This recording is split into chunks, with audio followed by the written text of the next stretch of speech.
মোৰ শ্ৰদ্ধাৰ মোৰ দেশবাসী মই শ্ৰদ্ধাৰ সেৱা জনাইছোঁ আৰু কেইটামান মই কথা কম আমাৰ হিন্দু সমাজে যাতে মোৰ এই কথাখিনি শুনে। কথা হ'ল যে অকমান আগত মই মোবাইলত পাইছোঁ যে তেওঁলোকৰ ইছলাম ধৰ্মত কোৰাণত বুলি লিখা আছে যে যদি বলৎকাৰ কৰে তথাপিতো গুনাহ নহয়, মানে পাপ নহয়, কিন্তু মূৰ্তি পূজা যোনে কৰে এইটো মহাপাপী, মানে গুনাহ, আল্লাহৰ ওচৰত মহাপাপী হয়। তেতিয়াহ'লে সেই পাপীবোৰক ৰাখিব নালাগে, তেওঁলোকৰ ধৰ্মতেই বুলি লিখা আছে। আৰু মই এই অকমান আগতে পাইছোঁ। তেতিয়াহ'লে মই ক'ব বিচাৰোঁ যে তেওঁলোকে যে এনেকুৱা যদি ধৰ্মত লিখিছে আৰু এইবোৰ জ্ঞান যদি এই মাদ্ৰাজাত দিয়ে উঠি অহা ল'ৰা ছোৱালীক, তেতিয়াহ'লে যোনে যোনে মূৰ্তি পূজা কৰে, কোনে কৰে? হিন্দুৱে কৰে। তেতিয়াহ'লেতো তেওঁলোকে দুটা চকুৰে কেতিয়াও ভালকৈ নেচাব হিন্দু জাতিটো। কিয়? আমি যে পাপী, আমি মানে এই পৃথিৱীত আমি থাকিব নালাগে তেওঁলোকৰ কাৰণে, তেওঁলোকৰ ধৰ্মতে বুলি লিখা।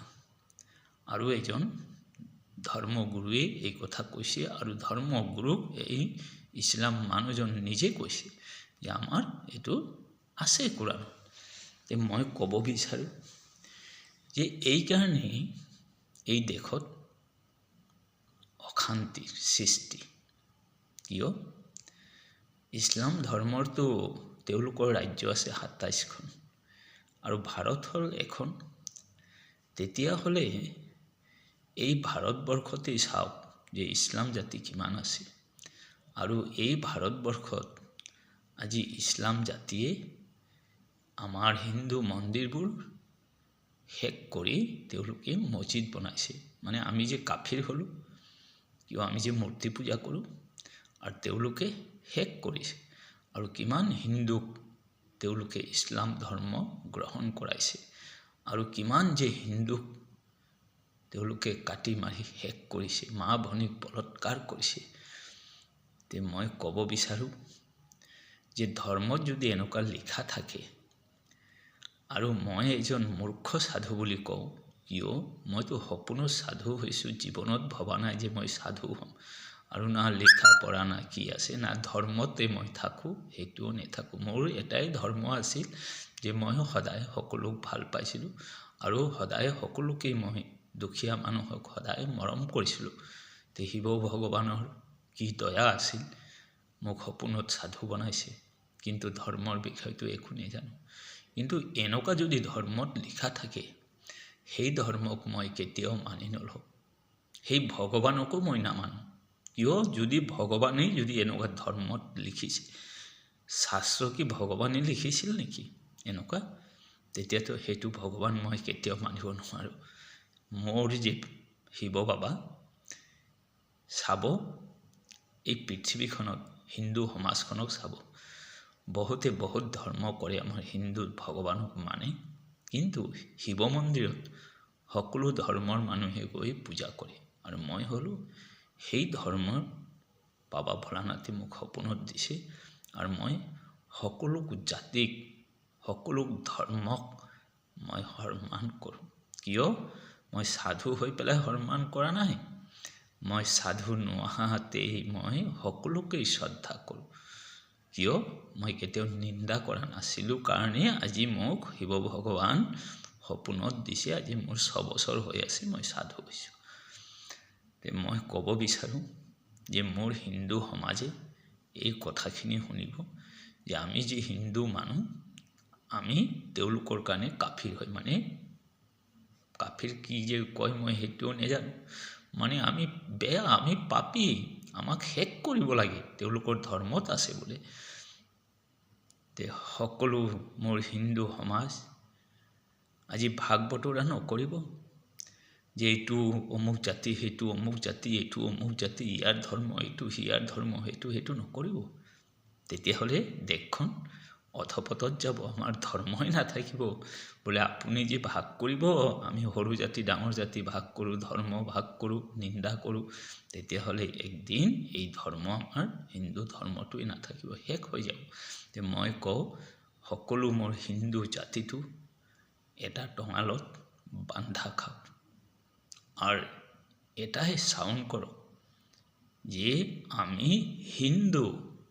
আমাৰ ধৰ্ম নানা হ'ব পাৰে, যাক যোনে ভাল পায় ভগৱানৰ পূজা কৰে, ভাল কথা, কিন্তু আমি হিন্দু গৌৰৱ কৰি কওক। তেতিয়াহ'লে এই ভাৰতবৰ্ষ বাচিব।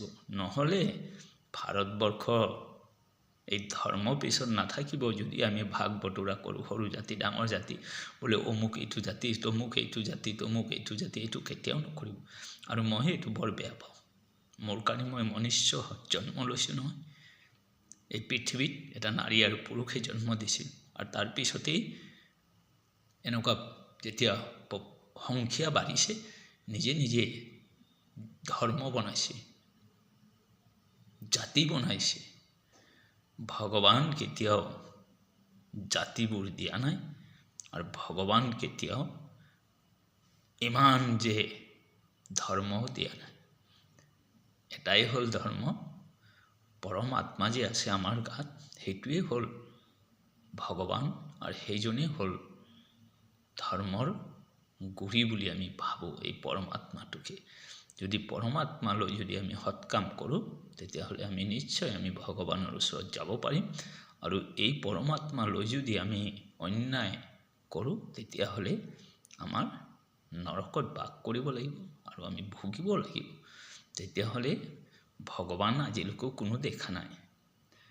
ভগৱান হ'ল পৰমাত্মা, আৰু পৰমাত্মাই হ'ল সেইজন শিৱ ভগৱান। কিয় তেওঁৰ যে জন্মও নাই, মৃত্যু নাই, এইকাৰণে সেইটোকে কয় পৰমাত্মা।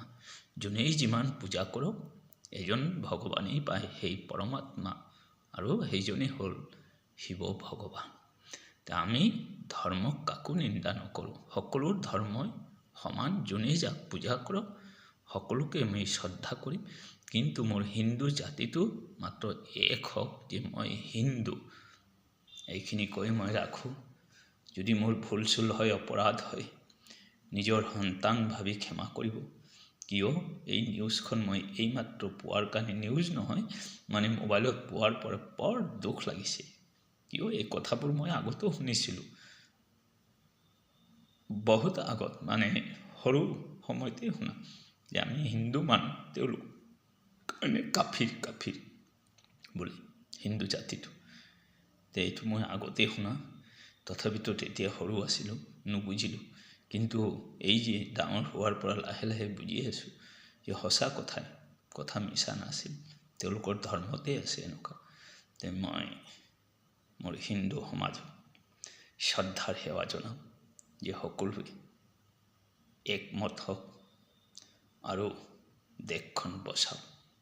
ওম শিৱায় নমঃ, ওম শিৱায় নমঃ, ওম শিৱায় নমঃ, ওম শান্তি, ওম শান্তি, ওম শান্তি।